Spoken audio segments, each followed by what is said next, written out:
बहू प्रिया को आदत थी हर काम में शॉर्टकट ढूंढने की, क्योंकि उसे हर काम में आलस आता था। अरे यार, दूध गर्म कर दो ना। अरे पेट में जाके तो दूध ठंडा ही हो जाना है ना, तो ठंडा ही पी लो ना। अरे तुम मेरा सर गर्म मत करो यार। अच्छा है, सर गर्म हो जाए तो सर पे दूध रख लेना, वो भी गर्म हो जाएगा।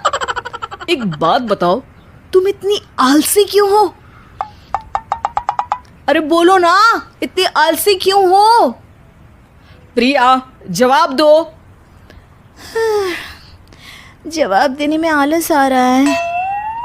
पति वहां से उठ के बड़बड़ाते हुए खुद दूध गर्म करने चला जाता है और प्रिया अपनी आंखें बंद करके सोफे पर लेट जाती है।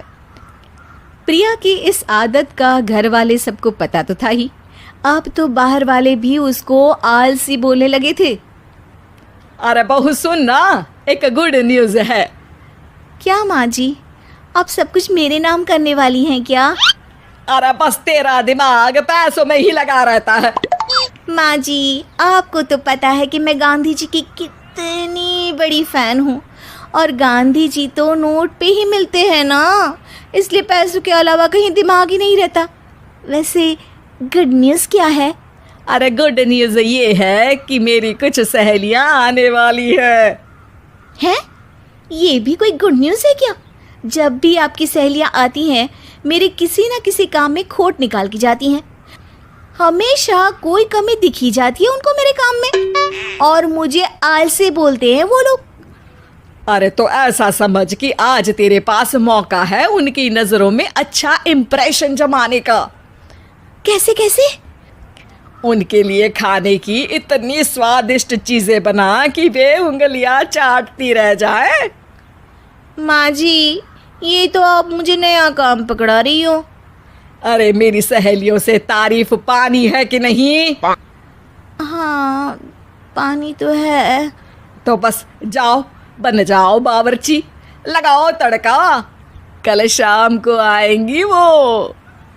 अगले दिन सास सुबह से घर के बाहर अपनी सहेलियों के पास चली जाती है, और शाम को सब प्रिया के हाथ का खाना खाने घर आते हैं। आज देखते हैं कि प्रिया बनाती क्या है।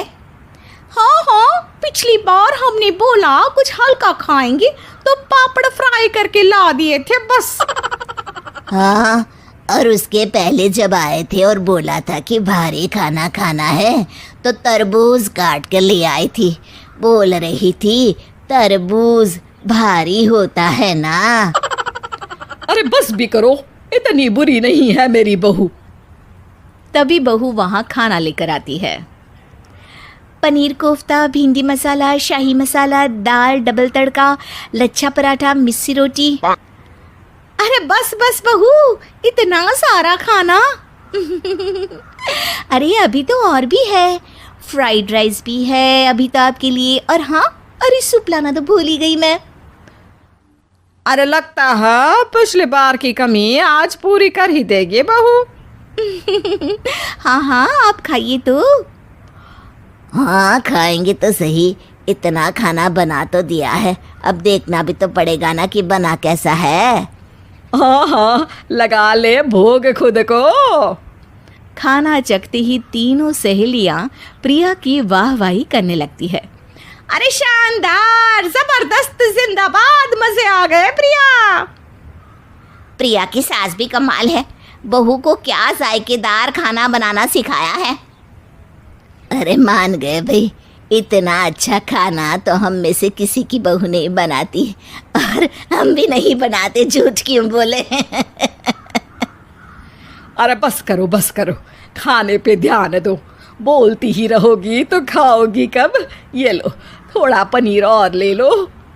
सास भी सहेलियों के साथ खाना खाने लगती है, पर बहू के साथ अपनी भी तारीफ सुनकर सास मन ही मन फूली नहीं समा रही थी।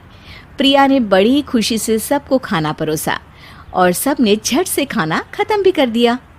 राधे राधे, मजा आ गया।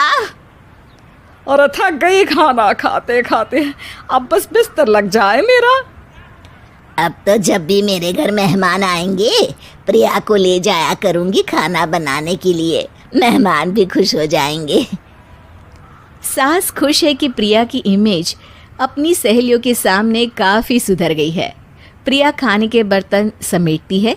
इतने में तीनों सहेलियां हाथ धोने किचन में चली जाती है। तभी एक सहेली देखती है कि किचन स्टैंड पर कागज़ पड़ा हुआ है। वो सोचती है कि कागज़ को डस्टबिन में डाल दे। जैसे ही वो उसे उठाती है तो देखती ही रह जाती है। दरअसल वो एक बिल है जिसमें वो सारी चीज़ें लिखी है जो उन्होंने अभी अभी खाई है। वो चुपचाप बिल उठाकर बाहर आ जाती है और उसके पीछे बाकी दो सहेलियां भी आती हैं। प्रिया, खाना अच्छा बनाया था, सच कहूँ तो बहुत अच्छा बनाया था। थैंक यू, बहुत अच्छा लगा सुन के। हाँ, पर जिसने बनाया वो इतनी तारीफ सुनता तो उसे और भी अच्छा लगता। क्या मतलब? ये बिल देखो, तुम्हारी बहू ने ऑनलाइन ऑर्डर किया था खाना। अरे तारीख तो आज की ही है ना? हाँ, आज की ही है। प्रिया, ये सब सही है क्या? प्रिया अपना सर झुका लेती है। सास सब समझ जाती है कि बहू की चोरी पकड़ी गई है। इतना भी आलस अच्छा नहीं प्रिया। अरे बता ही देती कि बाहर का खाना है, मैं बाहर का खाना खाती नहीं हूँ। तीनों सहेलियां वहां से जा रही होती है कि तभी उनमें से एक मुड़कर कहती है, अब ये तो बताओ कि खाने की रेटिंग बहू को दे या डिलीवर करने वाले को। प्रिया समझ जाती है कि शॉर्टकट लेने की वजह से उसके साथ सास को भी ये बेइज्जती झेलनी पड़ी और वो कसम खाती है कि अब से शॉर्टकट से नहीं, मेहनत से काम करेगी।